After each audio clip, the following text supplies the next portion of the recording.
नमस्कार और स्वागत है इस खास चर्चा में।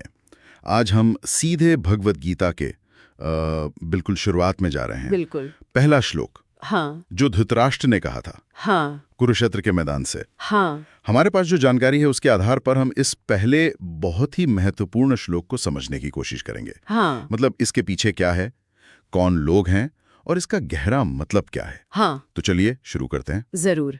तो पहला श्लोक है, धर्मक्षेत्रे कुरुक्षेत्रे समवेता युयुत्सवः मामकाः पांडवाश्चैव किमकुर्वत संजय। और इसका सीधा सा मतलब हुआ कि धृतराष्ट्र ने पूछा, हे संजय, धर्म की भूमि कुरुक्षेत्र में युद्ध की इच्छा से जो इकट्ठे हुए हैं, मेरे बेटे और पांडु के बेटे, उन्होंने आखिर किया क्या। हाँ और यहाँ ये समझना जरूरी है कि पूछने वाले हैं अंधे राजा हाँ धृतराष्ट्र। हाँ, हस्तिनापुर के राजा। और वो संजय से पूछ रहे हैं जिन्हें दिव्य दृष्टि मिली हुई थी व्यास जी से, ताकि वो महल में बैठे बैठे युद्ध देख सकें और बता सकें। हाँ, सजीव प्रसारण कह सकते हैं एक तरह से। हाँ, कह सकते हैं।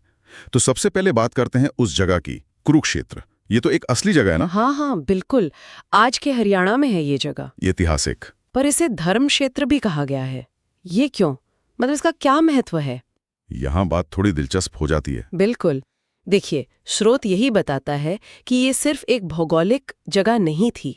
इसे धर्म क्षेत्र कहना, यानी धर्म की भूमि, ये बहुत बड़ी बात है। ये इशारा करता है कि ये लड़ाई सिर्फ जमीन के लिए नहीं थी, ये असल में एक नैतिक, एक आध्यात्मिक संघर्ष का मंच था। अच्छा। हाँ, ये नामकरण एकदम शुरुआत में ही बता देता है कि यहाँ सही गलत, कर्तव्य अधर्म का फैसला होना है। और दिलचस्प बात यह है, जैसा आपने कहा, कि ये युद्ध भूमि को ही धर्म की कसौटी बना देता है। मतलब ये सोच कि भयानक युद्ध भी धर्म को वापस लाने का जरिया बन सकता है, ये अपने आप में गहरी बात है। ये तो है कि रणभूमि ही धर्म की कसौटी बन गई। अच्छा, अब आते हैं धृतराष्ट्र के शब्दों पर। वो पूछते हैं, मामका और पांडवा ने क्या किया? ये बहुत कुछ कहता है। ये कौन लोग हैं और इस भाषा में क्या छिपा है? देखिए, मामा कहा का मतलब साफ है, मेरे लोग, यानी कौरव, धृतराष्ट्र के 100 पुत्र, दुर्योधन और बाकी। और पांडवा मतलब पांडु के बेटे, युधिष्ठिर, अर्जुन, भीम, नकुल, सहदेव। अब जिस तरह से वो कहते हैं मेरे पुत्र और पांडु के पुत्र, इसमें सिर्फ एक परिचय नहीं है, ये साफ दिखाता है कि उनका झुकाव किधर है। अच्छा, यानी पक्षपात। बिल्कुल, गहरा मोह और पक्षपात कौरवों के लिए। वो राजा हैं, उनसे तो निष्पक्षता की उम्मीद की जाती है ना। हाँ बिल्कुल। पर यहाँ पिता का जो मोह है वो उनकी राजा वाली दृष्टि पर हावी हो रहा है। ये सिर्फ शब्दों का खेल नहीं है, ये वो असली बंटवारा दिखाता है जिसके कारण ये युद्ध हो रहा था। उनका यही मोह असल में सारी समस्या की जड़ है। तो जो आपने बताया, माम कहा शब्द में जो पक्षपात है, शायद वही उनके सवाल किम कुर्वत, यानी उन्होंने क्या किया, में भी है। ये सवाल ऊपर से तो सीधा लगता है, जैसे बस पूछ रहे हो कि भाई क्या चल रहा है मैदान में, लेकिन कहते हैं कि इसमें एक गहरी चिंता भी है, शायद एक उलझन भी। वो क्या है? हाँ हाँ बिल्कुल सही कहा। ये सिर्फ जानकारी लेने वाला सवाल नहीं है, इसके पीछे है धृतराष्ट्र की गहरी चिंता, उनका डर और शायद मन के किसी कोने में एक बहुत ही धुंधली सी उम्मीद भी। उम्मीद? किस बात की? शायद ये कि कहीं युद्ध टल ना जाए। वो जानते हैं कि उनके बेटों ने गलत रास्ता चुना है, वो पांडवों की धर्मपरायणता को भी जानते हैं। उन्हें पता है युद्ध तो होना ही है, पर यह सवाल उनके अंदर की उथल-पुथल दिखाता है। कहीं ऐसा तो नहीं कि धर्म क्षेत्र का असर पड़ जाए, कहीं मेरे बेटे पीछे हट जाएं। अच्छा।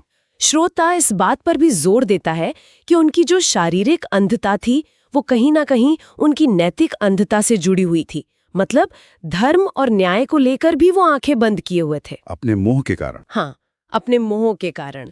तो ये सवाल उनकी बेबसी, उनके डर का प्रतीक है। ये बहुत अहम बात है कि गीता जैसा गहरा ग्रंथ वो किसी ऊंचे फलसफे से शुरू नहीं होता, बल्कि एक नेत्रहीन, चिंतित, थोड़े पक्षपाती पिता के इस मानवीय सवाल से शुरू होता है। इसका क्या मतलब है? ये शुरुआत इतनी मानवीय क्यों है? ये बहुत महत्वपूर्ण है, क्योंकि ये शुरुआत में ही हमें कहानी के मानवीय पहलू से जोड़ देता है। इससे पहले कि श्री कृष्ण के वो महान उपदेश आए, गीता हमें इंसानी भावनाओं की उलझनों में ले जाती है। मोह, डर, पक्षपात, मन का संघर्ष। ये दिखाता है कि आध्यात्मिक ज्ञान की जरूरत अक्सर इंसानी मुश्किलों और संकटों के बीच ही महसूस होती है। धृतराष्ट्र के सवाल से शुरू करके ये हमें याद दिलाता है कि धर्म और अधर्म की लड़ाई बाहर के मैदान से पहले इंसान के अपने मन के अंदर लड़ी जाती है। बिल्कुल।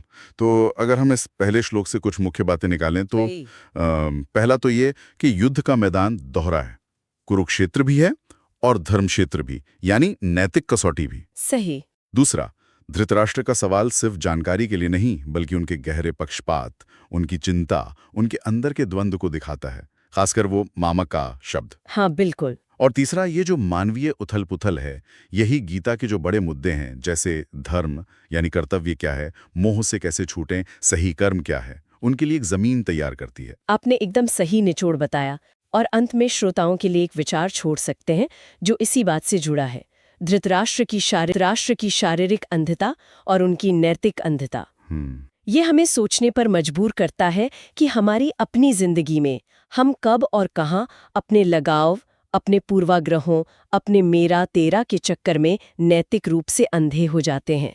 कैसे हम सही गलत का फर्क भूल जाते हैं जबकि हालात खुद ही, क्षेत्र ही धर्म और न्याय की मांग कर रहे होते हैं। ये सवाल शायद सिर्फ धृतराष्ट्र का नहीं,